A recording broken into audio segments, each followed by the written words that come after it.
by Mr. Bhargav Narasimhan.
Pleasant morning.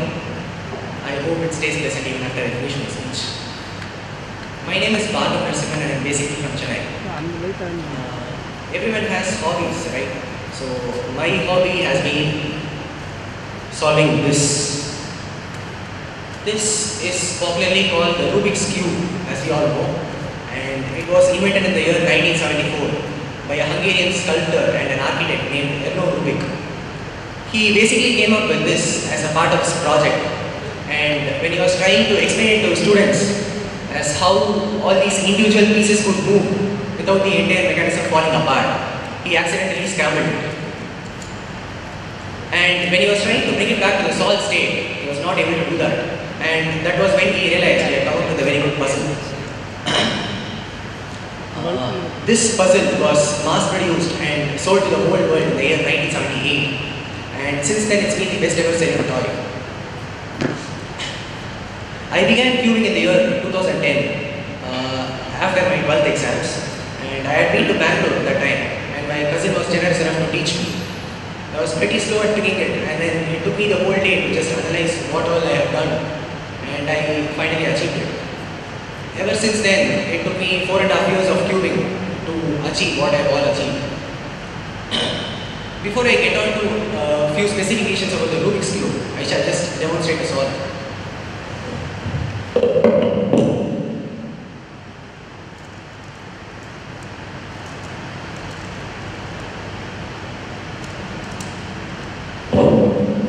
What we basically do is that we just break it down into 4 steps.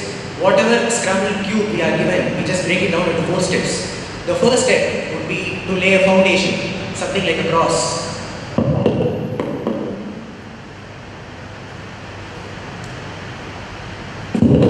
So this is the foundation that we basically lay. And after this, we try to finish the first two layers, by just adding pieces to the foundations.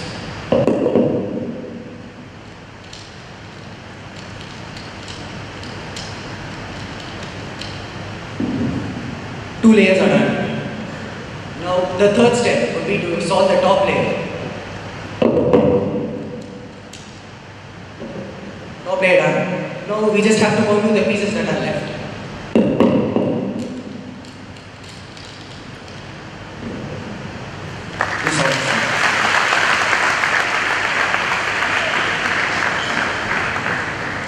Many of us would have heard a lot of people telling us that they just randomly twisted it and then it got solved. But then how hard is it to actually solve the cube that way? So we shall look at the level of difficulty that a Rubik's Cube gives you based on the number of permutations it gives you. So there are in total 43 quintillion permutations in a Rubik's Cube, which is approximately 4.3 into the power 19 permutations. So 4.3 into the power 19 is a very big number. But then if we have to explain with an example, say you sketch each position of a Rubik's Cube on a piece of paper and you keep stacking one over the other. So by the time you finish 43 quintillion or 4.3 into 10 to the power 19 papers stacked up, you could have gone to Pluto and come back to Earth 728 times. Or in case you have 43 quintillion Rubik's cubes with you right now, you could just go around the Earth 275 times. So 43 quintillion is such a big number, and among all these permutations, there will be just one permutation which will give you a solid cube. So next time you hear someone telling you that they randomly solved it, just hit them with the facts. There is a governing body named World Cube Association, or simply WCA, which takes care of organizing international competitions worldwide. So I basically did all these records in these official competitions, and hence the records are saved. There are in total 18 events that these competitions conduct, and these include all these events. First of all, the cubic events, which are like 2x2 Rubik's Cube. This just has 2 and 2 here. This is the 3x3 Rubik's Cube, the one that I just demonstrated. This is the 4x4 Rubik's Cube, the 5x5 Rubik's Cube, and we have different shaped puzzles. This is in the shape of a pyramid, and it is called a pyramids. And this is called the megaminx, and it is in the shape of a dodecahedron. It has 12 sides and 11 colors on each side. I shall just demonstrate a few events that we basically do in competitions right now. First of all, I will start with my favorite event, which is one-handed solving.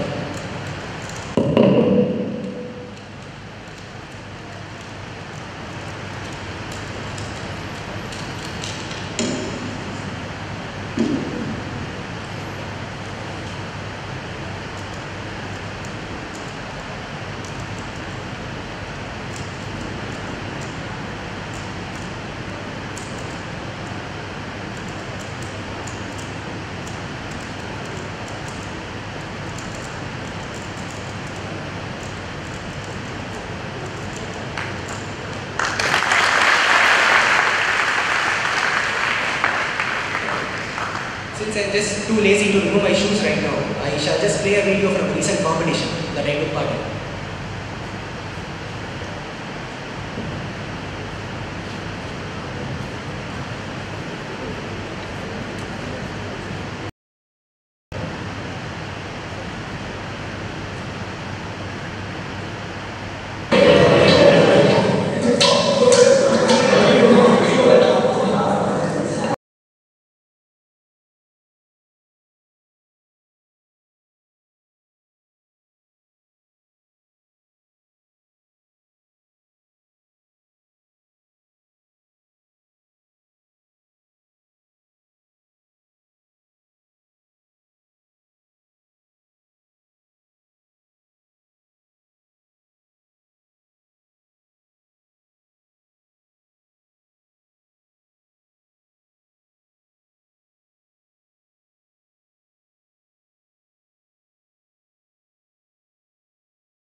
So basically the concept is almost the same, but to add in more complexity, there is another event which is popularly called the blindfolded solving.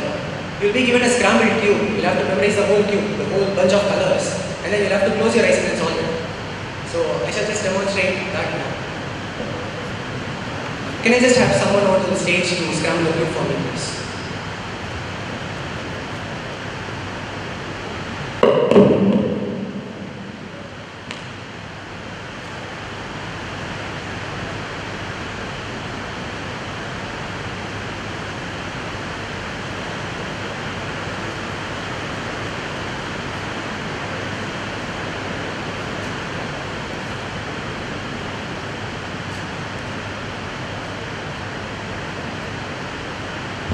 Audience, please maintain silence while he is memorizing the cue.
So what we basically do to memorize a whole cube is that we convert all these meaningless colors into meaningful images.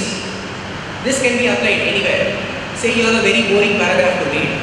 All that you have to do is just a small set of things that you have to you can do to memorize the whole paragraph within a few seconds. So you have a very boring paragraph. The first thing that you have to do is pick out the keywords. So at max you have around 7 to 8 keywords in the whole paragraph. So once you're done picking them up, try to list them down and pick the first letter of all these keywords. So you break down a paragraph into 8 keywords and further you just try to convert these into letters. So 8 keywords, you'll have 8 letters.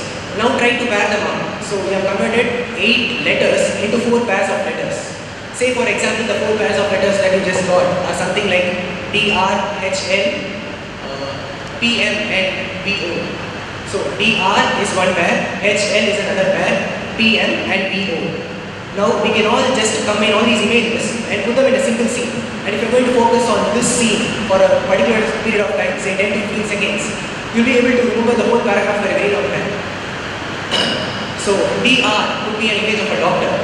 Just imagine a doctor's face somewhere. You could have made metal somewhere. You can just imagine the image of a particular doctor. HL would be an image of a hall. This hall or whatever hall you can just remember. And PM would be an image of a postman that you know personally. And finally PO would be an image of a volcano. So link all these images and try to put them in a single scene. A doctor running towards a hall, meeting a postman and running towards a volcano.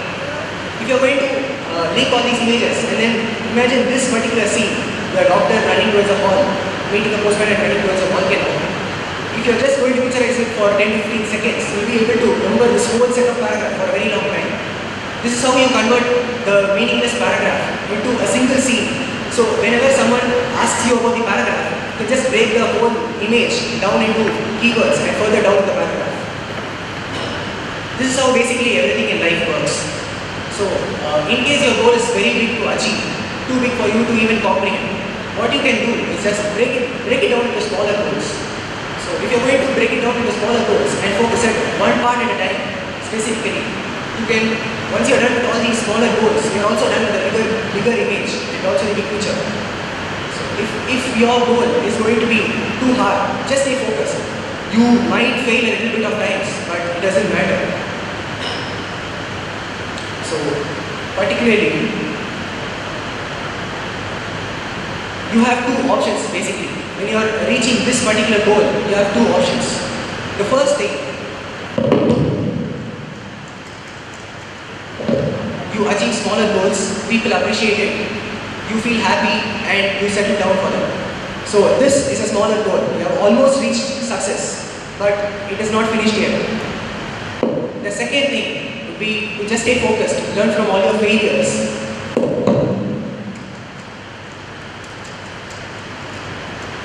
And finish your goals in style. Thank you.